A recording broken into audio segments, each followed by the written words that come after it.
So yo, what's up? It's me, Charis. It's me, Charis.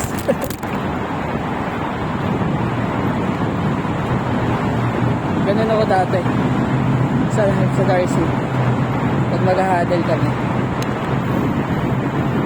diba? Iba mag-introduction. Good morning guys. Good morning. May Vincent Victoris gano'n, sa akin hindi. Good morning, it's me, Yoma.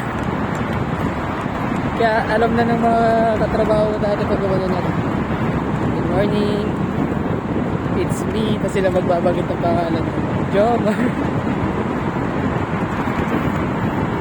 I'm freaking weird, dude. But I'm sad most of the time.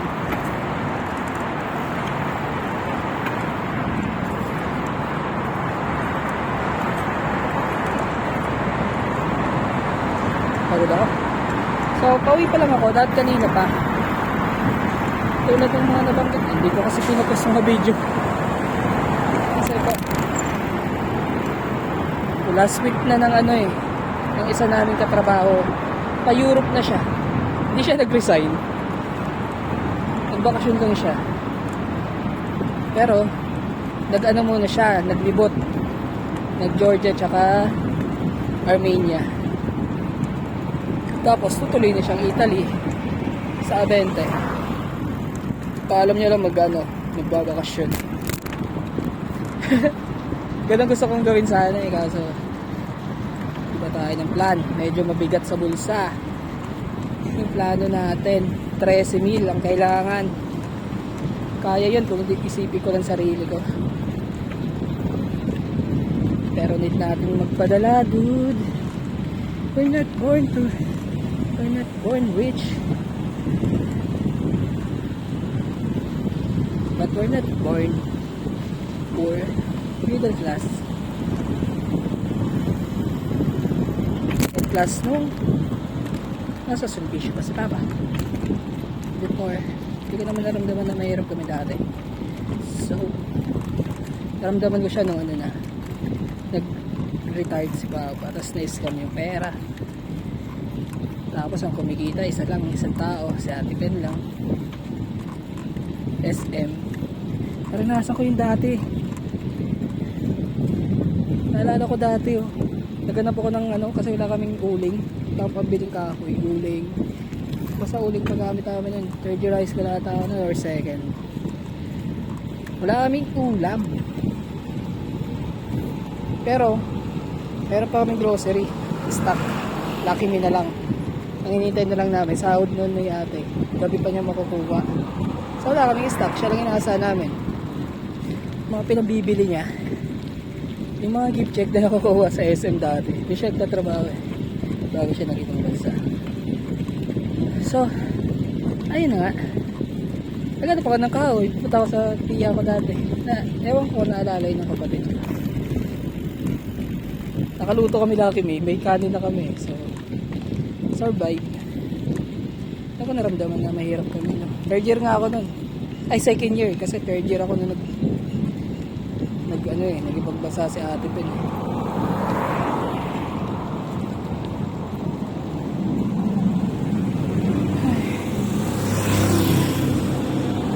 Tapos, ayun nga. Si ate dapat, una niyang makupunta dapat, Japan. Sayang. Natakot siya noon. Ewan ko kung natakot siya. Basta di siya tumuloy. Singer dapat siya doon. Ewan ko kung anong kwento. Pero alam ko natakot siya. Baka mag-post ko to. Baka para mapanood niya. Magkwento siya. Natakot siya mag-abroad. Pero ang kinabagsakan niya rin abroad sa UAE. Pero sayang kung sa Japan siguro medyo mas okay doon, no? Laki ng sahuran doon kaysa dito Although dati mahigpit after isang kontrata lang dati. Pero isang kontrata niya makaipon pa, di ba? Tapos nung mga unang taon niya dito, di pa naman ganun kaluwag. Ay, hindi pa naman ganun ka Hindi pa rin. Kasi nalala ko, nag-extra ako dun sa mga kung ano-ano. Naranasan ko dati 1 week construction. After namin magbigay ng flyers ni Villar, masaya nun. Mas naranasan ko rin mag-extra sa tahian. Ginagawa namin mga sopa. Cover ng sopa na mabibigat sa Ayala Residence yun eh. Ito lang, pinatawin niya tayo. Thank you!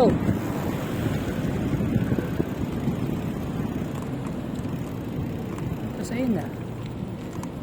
Tapos after nun, nag-aaral ako. Pinaaral ako ni ate. Kaso hindi ko na naibigan mag-aaral. Nag-stop kasi ako 1 year eh. Tsaka hindi ko bet yung course. So, bulakbol, billiards.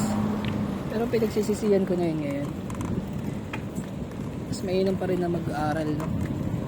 Lalo na dito, dami ko na-realize. Yung mga panahon ay mga sinayang pagkakataon na hindi mo na may babalik. Damn, that's sayang, no? Kung pinapos ko sana, mga ganong shit. Pero, kwento ko na sa iba. Ay, next time yung iba. So, goodbye.